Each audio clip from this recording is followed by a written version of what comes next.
Hello, my name is Jacob Aho. I'm a senior at Wayne State, and what you're watching is my final video. This class, although short, taught me a lot. In my opinion, the knowledge I obtain in this course will benefit me all throughout my professional work life, and hopefully in the remainder of what I have of college. The topic I had to tackle was summarizing what I've learned in this course, again, ethics and information technology. Coming in, I already knew what ethics were, obviously. A set of rules which govern, the way that we live, generally accepted conduct for groups of people, whether it be work or, home life, day to day. But it gives us moral direction. It helps us to make decisions.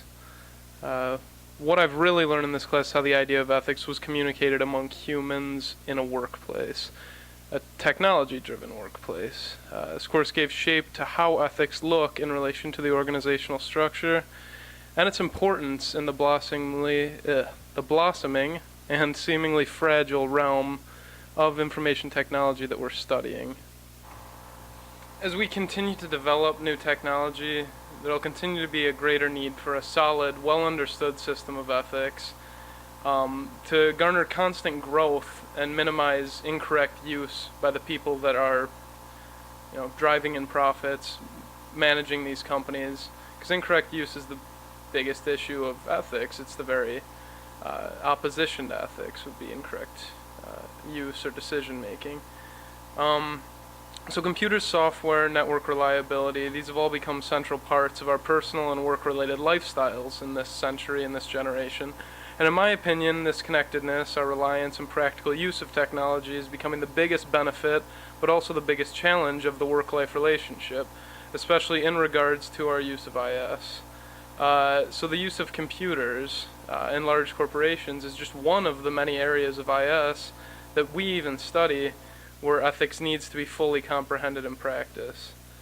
While computers are essential in that way to major corporations, to make their yearly profit, to increase the triple bottom line, it can also be highly tempting for employees in these workplaces to want to use the machines as their own personal hubs for, entertaining themselves, watching movies, getting into strange stuff that they would get into at home on the internet.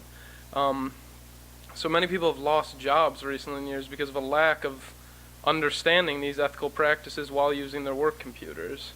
So to name a few, social networking, personal emails, online gaming, these can all be major points, even online gambling, YouTube, watching movies again. They can be major points of contention with productivity, and they can naturally lead to unethical practices in the workplace. So within this realm of computing and information systems, it's essential, or perhaps even crucial, to ask what is our best course of action, one, to remain socially responsible, to remain morally upstanding, without compromising opportunity or growth, and without policing our system, policing the people, to an invasive or unacceptable degree. We don't want to step on anybody's toes.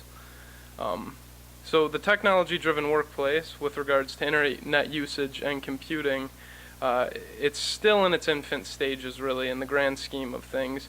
But as time goes on, it's only going to become more and more centralized around our computers, around the internet. It already is very important, and I know personally in that way.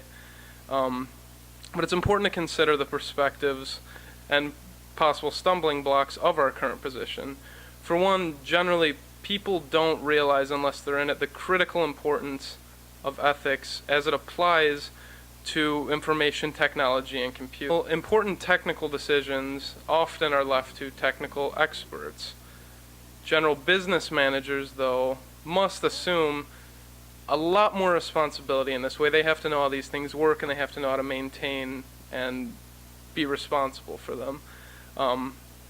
Also, these business managers have to step into an IT role and be able to make broad-minded, ethical decisions that are based on their own savvy of the tech. It can't be on somebody else all the time. They also have to create a working environment in which these ethics can, squash dilemmas. It can solve problems between people in the workplace, and it can all be open, objective, and build, make a better workplace for everybody. So again, as we continue on, as the future comes and we continue to develop new technologies, new ways of doing things, there will continue to be a greater and greater need, to remain profitable and to remain ethical. A solid, well understood system of ethics by everybody, okay? Just to keep this growth going and to minimize incorrect use. Again, we got to keep reinforcing that. So, given the implication, there's things that are essential that we have to consider in crafting a system of ethics in this way. Just a few. So, information rights, things of that, rights and obligations, I guess you could call them. But what rights do individuals and their respective organization possess in regards to themselves? What is it that they can protect? This really calls into question the whole idea of privacy that people really need, that they're required, that lawfully they need to have. Privacy is just, people want to be left alone. People don't want their information out there for everybody to see, so there needs to be boundaries on what can be shared, what can be transmitted, because there are issues such as profiling and the idea of there's all this information. What opportunities are people getting based on the information? Is the information you have on them fair? Is it ethical that you're using it? So, there's a lot of questions, and thankfully there are a lot of laws built around these things, but that is something we have to call into question when building a system of ethics, is the transfer of information and how it's going to be used. The next issue would be property rights, obligations of that regard, and that's intellectual, physical property, but mainly intellectual, mainly things that can be seen through the computer, through information technology. And really what arises with that is, the question you have to ask is, how careful are we being in seeing if people are getting the rights that they deserve, if their property is being recognized as their own, if, really what arises with dealing with all this intellectual property in this virtual, in this digital workplace, in the world really, is the length to which producers of this content should be able to pursue the permission to reprint images and articles. How far can we go and how far is too far?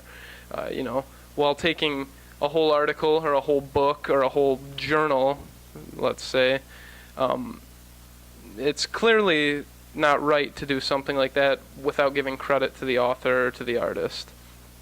Is it practical to seek out unknown artists for something minor, a sentence, a quote, a blog even? These are things that we have to ask each other. The way that internet has affected us is also greatly important. It's posed, a lot of opportunity, but also a lot of challenges. And that was like what I was saying earlier about people using it in ways that aren't completely ethical in the workplace. But also, again, it goes back to the information privacy challenges, because information that's sent across the internet, who knows where it may end up, and we have to see what information is being transmitted through these information systems, if it's the type of information we wouldn't want. And people use computers and the internet for criminal reasons. Due to the nature of information that's transferred through these systems, they lend themselves to being big red targets for people whose only aim is to exploit businesses or individuals. Say some crucial sensitive information regarding invoices or bank statements were accidentally leaked by an individual. Will the responsibility, will the accountability lie on them, or will it lie on their supervisors, their managers, the people who built these systems? The next one in working with a system of ethics would be the build of our system. How carefully do we want to build this system to make sure that it's protecting the people, that it's protecting the organization, it's protecting the world outside of it? So what are things that we want to make very important that has to be in our build to operate the way that we desire? So in conclusion, I guess the most important thing that we need to consider is the ever-growing importance of ethics, and we need to get better at recognizing them, and we have to make people really become passionate about building an ethical workplace, because an unethical workplace can't stand. And again, earlier in the video I called, computing, it's fragile, because there's a lot of information, a lot of risk involved in the way that we operate when it's not completely analog. The digital world has put a new spin on the way we work, so I guess there are a lot of questions that need to be asked when considering building a system of ethics. We need to be thorough in how we go about this, and we need to also remain human, even in a digital world. We have to understand the people. But thank you, anyways, for watching my video, and I hope that you enjoy, and I hope that you're able to take something from it. And thank you for everything you've given us to learn in this semester, so thank you. Just one more thing, to cite my sources, it was only the 2 textbooks, Ethics and Information Technology and AGOF, which was Gift of Fire, the 2 textbooks we were required with, and also the ratings. So again, thank you.